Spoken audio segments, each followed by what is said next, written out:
To have all of you here. Thank you, thank you, thank you. For those of you who purchased tickets against your better will, thank you very much. For those of you who baked brownies, made lemonade, iced tea, sold tickets, thank you. This museum is totally run on marginal volunteerism. No, it takes a lot of people to keep a museum open. And when I met David Steinhardt at the Magic Castle, because he was my only way of getting in with my friend Cook Dean, who goes to yoga with us, I sat really close to David and said, Lone Pine needs a little bit of magic, and would you consider ever doing a magic show? Of course we can't pay you, but you can stay in my house. And he said, I think I could do that. So here we are, it's finally come to be. And to help round out the program, I called Jennifer and I said, do you think that Noah would volunteer some of his talent to help a starving museum? And she said, sure he would, sure he would. So Dad's here helping him set up equipment, and we're having breakfast together, and it takes a lot of time and energy and work to get this all together, and I want to thank Noah for volunteering and David Steinhardt for volunteering, and I would like to ask each and every one of you, if you aren't museum members, to consider buying a museum membership, because that helps keep the light bill paid and the paper in the paper machine and so on. So without further ado, this is what the agenda is going to be. We're going to have Noah open with a tune. David Steinhardt's going to take over and show us some magic. And then we'll have maybe a little break unless we're really into it. We can always save the lemonade and brownies for after the program. We'll see how it goes, okay? So Noah, wanna hit it, baby. hit it?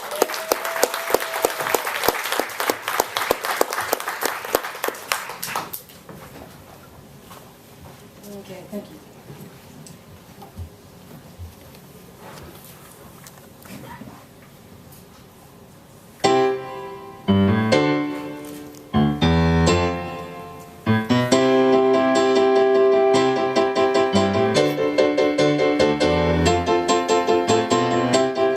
I'll see you.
David Steinhardt.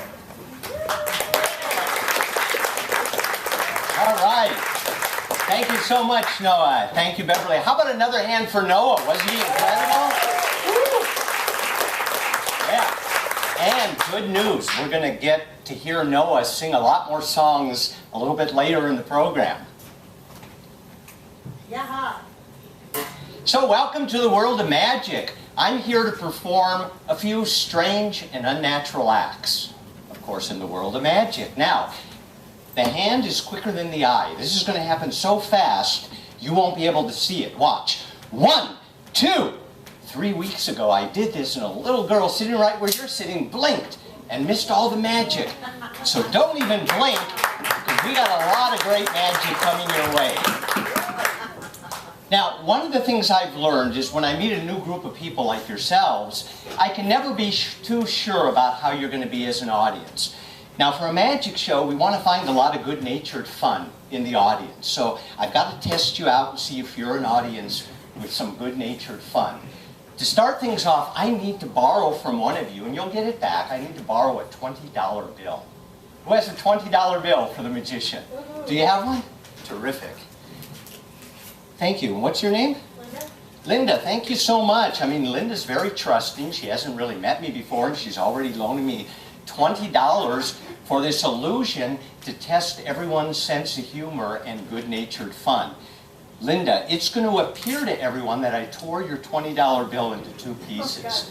It's a pretty good illusion. It even has sound effects. Now, in case you missed it the first time, we're going to make the illusion look even better. Right now, everyone in the room is smiling and laughing with the exception of Linda. Sorry about that. Linda, what I'm going to attempt to do, and I say attempt because it doesn't always work, I'm going to attempt to put your $20 bill back together. Now, I want you to realize that at no time do my hands leave my wrists. That's a true statement. The hands never leave the wrist, and there it is, miraculously, back together. Ooh, we've got a problem. It turned into a $1 bill. Oh my gosh. Linda, I've got a very important question for you. So far, would you say you've seen about $19 worth of entertainment value? No. Here's what we can do. You can take the dollar bill or trade for what's in the shirt pocket. Trade for what's in the shirt. I think that's a wise choice. There's a $20 bill for Linda. How about a hand for her? And I've just discovered something very important. You're going to be a lot of fun to work with. I can see this is a good-natured audience. Now, I understand in the Owens Valley, I'm from Southern California. I live in the Thousand Oaks area. And I understand in the Owens Valley, you all have a problem with limited water supply. So, you know, being in the world of magic, I've tried to come up with some creative inventions. And I've created this magic pitcher here. And I'm going to teach you a magic word. Everyone listen and say this magic word. Ooga booga, booga booga boo. Let me hear everyone say that. Ooga booga, booga boo. Okay, so we're going to put that word to use in just a moment. So what we have is a pitcher. And like I said, limited water supply, it's all gone.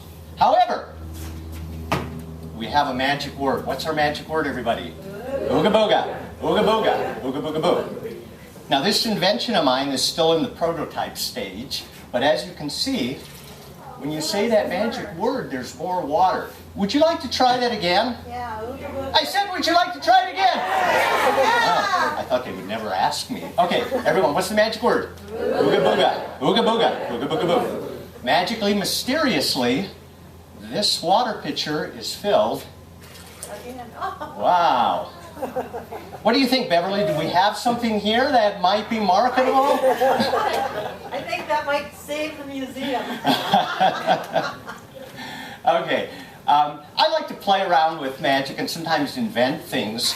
I used to work with some rocket scientists that built the space shuttle main engine, and they were pretty incredible people, and so I decided I would design my own little spaceship.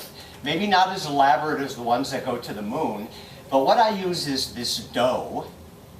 I call it a dough because I never say die. And I use this hat, okay? So if I wanted to take this dough and put it into the hat, I could do it visibly like that, and that's not very magical or mysterious. So what I'm going to do is I'm going to take the dough and put it into this box. Now I need to be able to activate the molecules of that dye. They're going to travel through the air and land right in the hat. Pretty good trick, thank you very much. Oh, who said they want to see inside the box? Okay, as you can see, it's gone from the box, and it's there in the hat. The other side, did I hear someone say the other side? It's gone.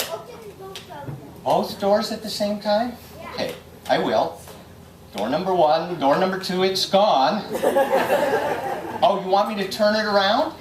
Okay, I'll turn it around and it's gone. Now, you probably want me to open all 4 doors, right? I need everyone to count along with me. Door number 1. Door number 2. Door number 3. And door number 4. It's gone from the box, magically, mysteriously. Here it is in the hat. Okay. You know, magicians have to do, by union, it's one of the rules, we have to do a card trick. So, I'm going to involve someone in the audience to help me out. Let's see. People in the audience, you know your cards, right? This lady right here. Are you familiar with playing cards? You know the names of the playing cards? Okay, what's your name? Anissa. Anissa? Pretty name, okay. Anissa, what I'd like you to do is I want you to mentally think about a card. Don't tell anyone what it is yet, but we're going to ask for it soon. But mentally think of a card, okay? And what I'm going to do is I'm going to attempt to name your card out loud in just a second. Are you thinking of a card? You got it in your mind, no changing it. The name of the card you're thinking of is Phil.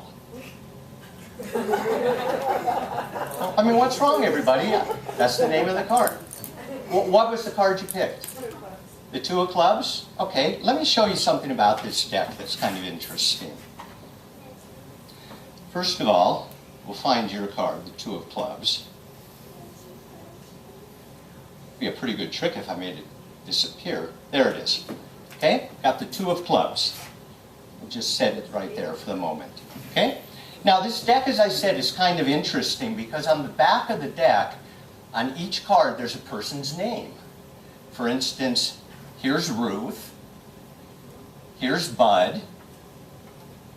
Here's Jane. Rose. Alan. Mona. Des. We've got Dave. Yours truly. We've got Alec, Amy, Paul, Sam, Len, Don, etc., okay? But you named one card and one card alone, and your card was the 2 of clubs. And I called it Phil, right? And it so happens that the 2 of clubs is the only card that has the name Phil on the back.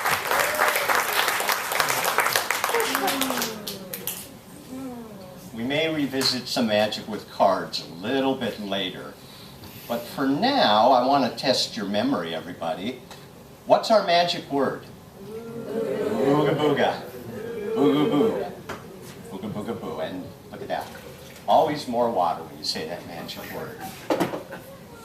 Well, folks, it's time for the juggling portion of the show. Thank you very much, the juggling portion. What is your name? Kayleen. Kayleen? Pretty name. Would you come up on the stage and help me out? Let's give her some encouragement. Hi, I'm David. Kayleen, how old are you? 8 years old? Okay. And, you know, birthdays are a lot of fun. And I bought this for a friend of mine. It's a coloring book that I wanted to give to a friend of mine. He's a 4-year-old little boy, very artistic. And I was kind of disappointed, though, when I brought the book home because, look, all the pages are blank. There's no pictures for my young friend to color in. So, Kayleen, what you're going to do is you're going to take the magic wand and you're going to wave it over the book, and that's going to put some pictures in the book, okay? Take the magic wand and wave it over. You're doing my magic wand. Okay, no, so you got to take the magic wand and wave it over the book, okay? Take the magic wand and wave it over the book. Do you know a magic word? Abracadabra. That's a good one. And look, just like magic, that empty book is now filled with some pictures. But Kayleen, what is missing from the coloring book? Colors. Colors, absolutely. Wave the wand again. Say that nice magic word. Abracadabra. And magically and mysteriously, all the colors of the rainbow are in the book. How about a hand for Kayleen? Don't leave yet. Kayleen, for helping me out, I have something for you.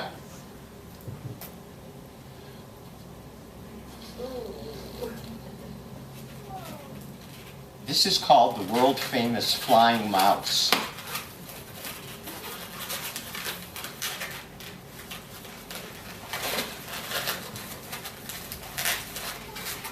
Doesn't that look like a mouse? Well, maybe a little Mickey Mouse. Now, see, if you hold it, not squeeze it, but if you hold the end and pull on it, it'll fly. That's for you, Kayleen. How about another hand for Kayleen? Thank you very much. Ladies and gentlemen, it's now time for the juggling part. Okay, would you like to see a little bit of juggling? Yeah. Okay, I'll do a little bit of juggling. What I found is that a lot of people really don't know how to watch a juggling show, so I have to test your eyes first.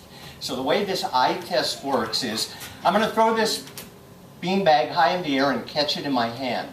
What I'd like everyone to do is, the second that it hits my hand, I want everyone to clap one time. Okay, not before it hits my hand, not afterwards, but right like that, at the precise instance. Ready, go. Okay. All right, we're going to make the test a little bit more difficult. I'm going to throw all 3 beanbags in the air, and I want you to keep up with me and clap one time each time. Keep up, keep up, keep up. Oh, thank you very much. It's a cheap trick that works every time. Okay, just a couple of juggling tricks. Here's an idea off the top of my head. Okay. Under my leg. Whoa. Under the other leg. Under both legs at the same time. Would you like to see that? Yeah, so would I. This is kind of the imitation of the IRS, if you got that one. Hold your balls in the air at one time. Grabbing everything in sight. Oh, okay. Okay, now this is just child's play in the world of juggling. What I'd like to do is show you the world's most difficult juggling trick. What I'm going to do is I'm going to take this ping pong ball, throw it high in the air, and balance it on my nose. Now I need your help. I need a drum roll. Keep that drum roll going. I'm just going to go high in the air, balance it on the tip of my nose, keep that drum roll going. Good, the wind factor is pretty moderate here. Oh, thank you very much. How else?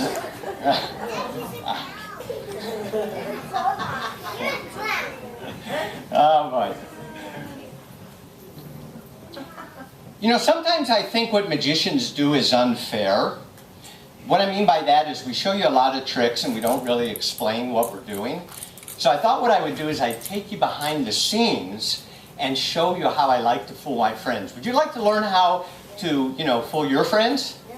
Here's what you need to do. This is a little red handkerchief. You need to get yourself a little red handkerchief. You're going to put it into your left hand. Everyone's going to see it goes into the top of the hand and it's red. But for some strange, magical reason, it comes out the bottom yellow. It's a wonderful trick. Once the red handkerchief disappears completely, you can show everyone it's changed to yellow.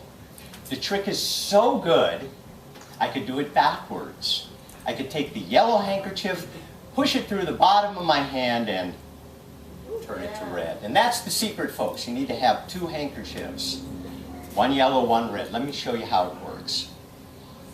before you show it to your friends, you hide the yellow handkerchief. Now, if I held my hand like this, you can tell there's something in there, right? So, to make it a little less obvious, you just casually put the red one on top. We call that misdirection in the world of magic.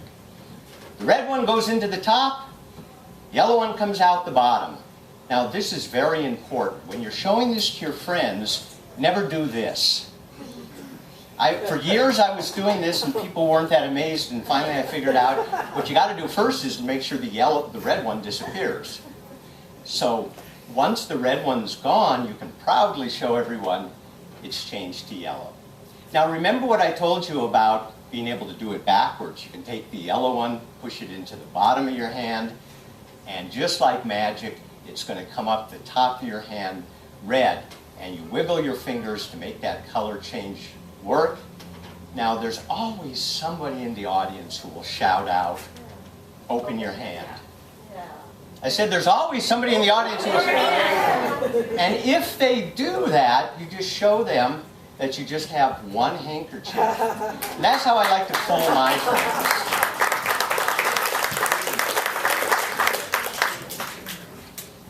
Magic is thirsty work. But you have lots of water. I have lots of water. Let's test that theory out. What's our magic word? Ooga booga, ooga booga, booga booga, boo. You know, the wonderful thing about magic is I found over the years as I've studied magic, the older I get, the more powerful my magic becomes. That's true. The older I get, the more powerful my magic becomes. I mean, recently, for example, I've become invisible to 20-year-old women. All right, folks, it's time for another card trick.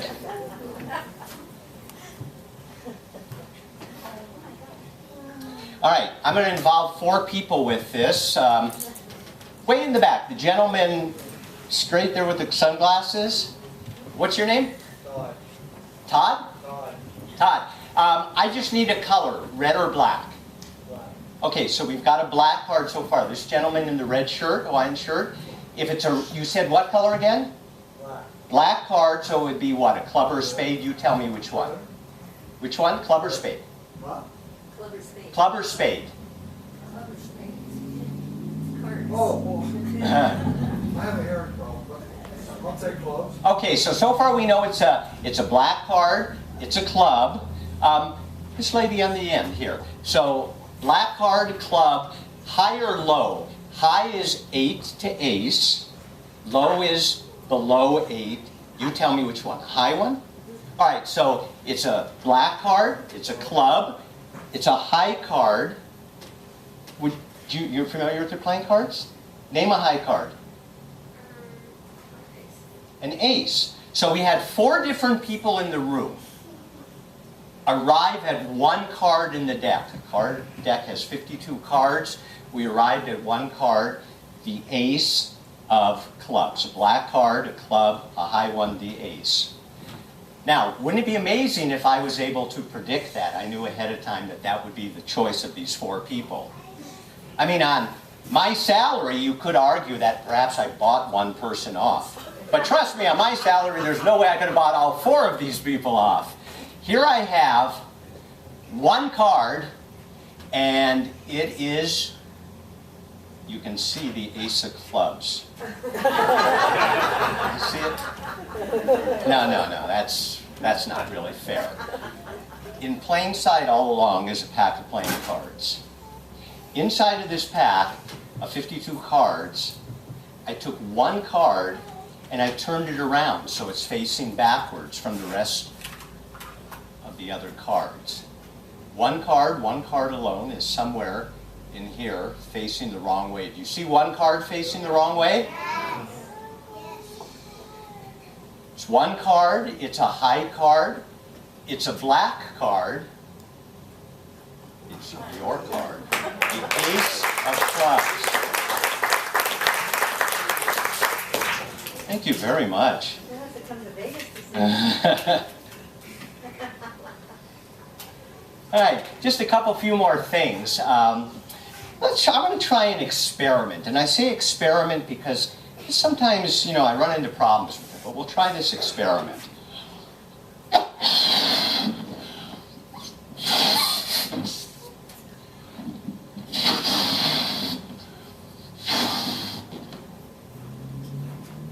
I have a friend who's also a magician, and my friend likes to fool people with what he calls the needle through the balloon operation. And like all good operations, you want to make sure you have a sterile needle, so he sterilizes the needle first. My friend is a very clever fellow because when you're not paying that close of attention as he's misdirecting you with the sterilizing the needle bit, he switches needles. So he gets ready to perform the trick, and he takes the needle and he starts to push it into the balloon, and the illusion is that it's going right into the balloon. It's a great illusion, but it's a cheap trick. Yeah, it's one of those compressing pointers. Well, anyway, what happened to my friend one day is he made a mistake. He picked up the wrong needle by mistake. And I'd like to show you what happened to my friend on that day. He picked up the wrong needle, and he began to press the needle into the balloon. Oh, and by the way, if anybody doubts this is a deadly sharp needle, you're welcome to come up here and take the place of the balloon. I never get any takers, okay. So my friend picked up the wrong needle, and I think he realized it because he got a little bit nervous, but he pushed the needle right through the balloon. Doesn't that needle look like it went right through that balloon? I mean, it's a darn good illusion. And in case any of you still doubt that this needle is not sharp, that's for the doubters. Thank you very much.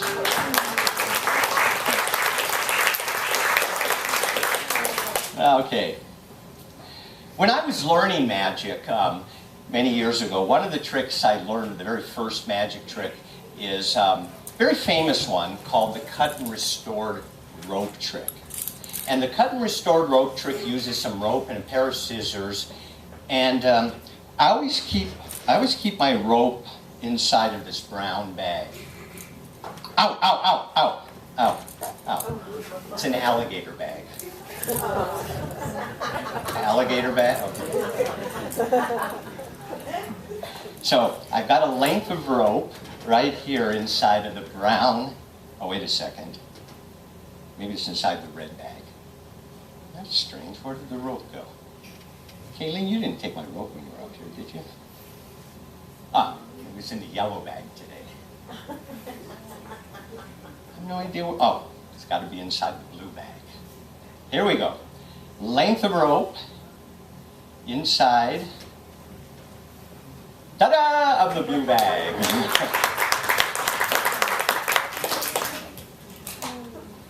Now, the way the cut and restored rope trick works, obviously we need a pair of scissors. We always start the rope trick with the symbolic trimming of the ends. And I'm going to tell you right off the top what the secret to the cut and restored rope trick is. In order for this trick to work successfully, I have to cut the rope exactly, precisely, into 2 equal lengths. And since it's a very special day, I'm going to be really careful that I get it right. Cut it right down the middle. And there we have 2 equal... Oh no. I'm really sorry. Those aren't equal pieces, are they? Oh gosh, it's my fault. I cut the rope here. I should have cut the rope there instead. I'll tell you what, can I start over? What I need to do is I need to find the center of the rope. Okay. So we'll cut the center of the rope. And so there's no doubt in your mind that we're cutting the rope. We'll cut some extra pieces out of the center. All we have to do is say some magic words over the top of the rope. Magic words over the top of the rope, and the rope's restored! Yeah. I remember I was showing this, in fact, to that 4-year-old little boy that I'm giving the coloring book to, and he saw the trick and he said, "Big deal, mister." He said you cut the rope into 2 pieces. Could you cut the rope into 3 pieces and restore it? Well, I said the idea is, of course, we have to make sure that they're 3 equal pieces of rope. Gentleman in the white shirt, if I cut the rope here and here, will I have 3 equal pieces of rope? Yeah. Of course. Okay, and what's your name? Art. Art? So on Art's instructions, I'm cutting the rope here, and I'm cutting the rope there, and we end up with our 3 equal pieces of rope. Thanks a lot, Art. No, actually, Art is right. We have 3 equal pieces of rope, and they're right in front of you, and I'm going to prove this to you logically. If I had 3 pieces of rope, and the tops of the rope were even, and the bottoms of the rope were even, wouldn't that mean everything in the middle is even? So right now the tops are even. I'm going to bring up the bottoms so we can see that the bottoms are even. So now we've got 3 pieces of rope with the tops and the bottoms even, and there they are. We've got 1, 2, 3 equal pieces of rope. Now I don't know about you, but I'm really excited because with 3 equal pieces of rope, that means I can go ahead and complete the cut and restored rope trick. So here's how that works. Again, all we have to do is say some magic words over the top of the rope.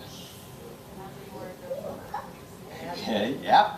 Magic words over the top of the rope, and the rope is restored. You can see the knots, right? Oh, you know, Beverly, when you described this room, I thought, you know, people were going to be back like about 80, 90 feet, and they wouldn't be able to see the knots. So I got to use the scissors one last time. We're going to create the illusion that the knots aren't there, and we're going to restore the rope in that fashion. I'm not done cutting. I'm not done cutting. Okay, and there it is. The rope is, can you still see those knots? Okay, well, I guess what I'm going to need to do is to take the knots.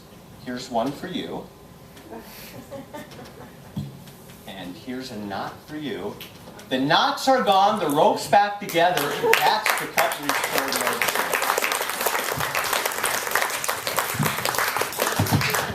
Well, we're getting real close to the end of the show with tricks, and I want to show you one of the classics of magic. This has been around for centuries. This trick has 2 names. It's been around so long, it either goes by the Chinese linking rings or, oh no, not that trick again. The Chinese linking rings uses 1, 2, 3 solid rings of steel, sometimes known as the 3 rings of marriage. We have the engagement ring, the wedding ring, the suffering. Now, science tells us that you can't take one solid object and put it through another. But if you're a magician, we don't always play by those rules. We've got a solid ring spinning in one hand, and in the other hand, we've got another solid ring spinning. As mysteriously as the rings go together, like magic, they come apart. Now, these rings are solid all the way around, and yet at any point, just like magic, well, maybe they will go together. There they are. And yet, they'll also come apart. Now, some people think I cheat, that I use my finger to just create the illusion that they're together. Other people say, I bet he uses his thumb instead. But I ask you, would I resort to such a cheap trick?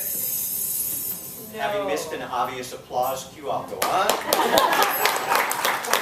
But there's 3 separate rings, very difficult trick, up through the bottom, are now linked into a solid chain.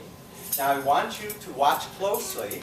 It's going to appear this ring is going to separate right now. Keep watching closely because you're about to see a series of dazzling moves. Here we go. 1, 2, and 3 Chinese rings linked together. Whether these rings are linked in a solid chain or come apart, well, that's magic.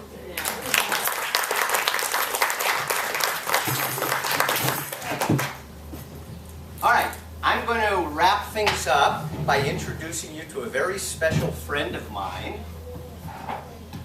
I travel with this guy a lot. His name is Forgetful Freddy. Can anybody guess why Freddy might have got that name? Forgetful Freddy. He forgets a lot. Yeah, what do you think he forgets? He sometimes even forgets his name. You walk up to him and say, "Hi, I'm David," and he says, "I forgot my name." His memory got so bad that he forgot to take his lunch to school. He came home and he didn't do his homework. I mean, lots of problems for poor Freddy. Freddy's dad said, "Freddy, one day you're going to run off to school and you're going to forget to take your head along." And there was poor Freddy running around the school playground with no head. Now, Freddy's teacher came up with an idea. The idea was to give Freddy a balloon for a head. And here was poor Freddy running around the school playground now with a balloon for a head. What do you think his friends were calling him? Balloon head. Balloon head. Airhead. Yeah, not much fun for Freddy. Would you like to help Freddy out? I said, would you like to help Freddy out? Okay, here's what I need you to do. On the count of 3, you're going to loudly say that magic word, and we're going to help Freddy out. Ready? 1, 2, 3. Magic word. Ooga booga, ooga booga. Oh, and not everyone said it. We got to help Freddy out. On the count of 3, everyone that magic word, loudly say it. 1, 2, 3. Ooga booga, ooga booga. Whoa! I thank you. Freddy thanks you.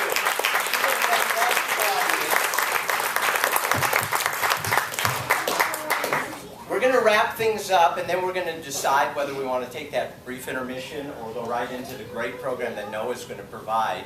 I want to do one last thing. Did I hear encore? Yeah. Okay. One last thing. Sometimes I like to go beyond magic and see if I can predict the future. Ooh. So I'm going to need someone to help me out. We may not want to know. I need someone real trustworthy in the audience. Art, I think you're a trustworthy individual. Art, you're going to hold the future in your hands. Don't let anyone in the audience mess with the future. And most importantly, don't let me mess with the future. You're entrusted with the future, okay? Now, this young lady here, would you come up on stage and help me? Let's give her some encouragement.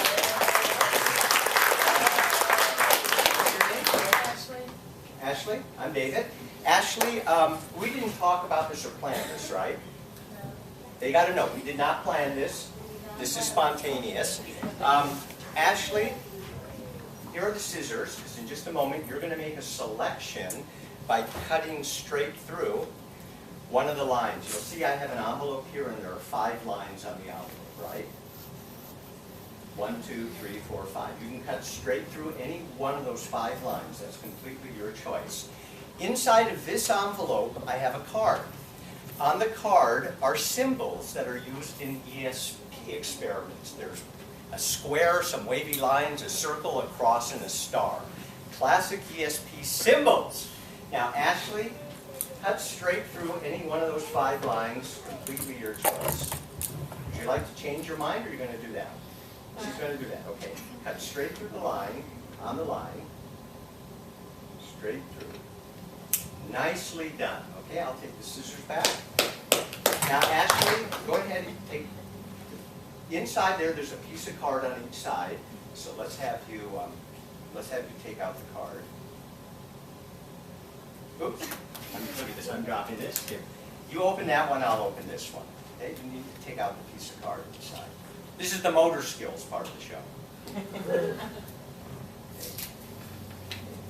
Spare no expense. Okay. Now, you'll notice, is there any extra piece of card here? Just this piece. Take this piece. Take this piece, too. Is there any extra piece of card in here? No? These are empty. Ashley, piece that together where you made the cut. And hold it up to the audience. Turn it around. Everyone, do you notice there are 5 symbols? There's a star, the wavy lines, the square, the circle, and the cross. Does everyone see that? Yes. And you notice where Ashley cut. She cut which symbol? The wavy line. So let's give her another hand. Thank you, Ashley, very much. Okay, Think you go so back together? Art, very important question. When I gave you that envelope, did I give that to you ahead of time before Ashley came up here and made that selection? Is No, that you a true didn't. statement? Yes. I gave it to you ahead of time, right? Yes. Work with me, Art. Now, Art, since I gave that to you, did anybody mess with that envelope? I don't think so. Okay, and I didn't mess with it. It was entrusted to you. Inside of that envelope is a prediction. So would you open up the envelope, take out the piece of paper. There's quite a lot of writing on it. Read part 1 and pause after you do that, and then I'll have you read part 2. Stand up and read it in a loud, booming voice. Stand up. Let's have him stand up. I predict the wavy lines will be selected. And show everyone the wavy lines. It's written so big that probably everyone in the auditorium can see it. No other words, no other prediction. Turn around so the people in the front can see the wavy lines. Wavy lines will be selected. I do have some powers, perhaps, to predict Yeah, the the future. wavy lines. Art, go ahead and read the rest of what's on that sheet. I also predict the Lone Pine Museum of Film History has a very bright future, and generous to come will enjoy seeing its treasures. All right. All right, thank you, Art. Thank you, everybody.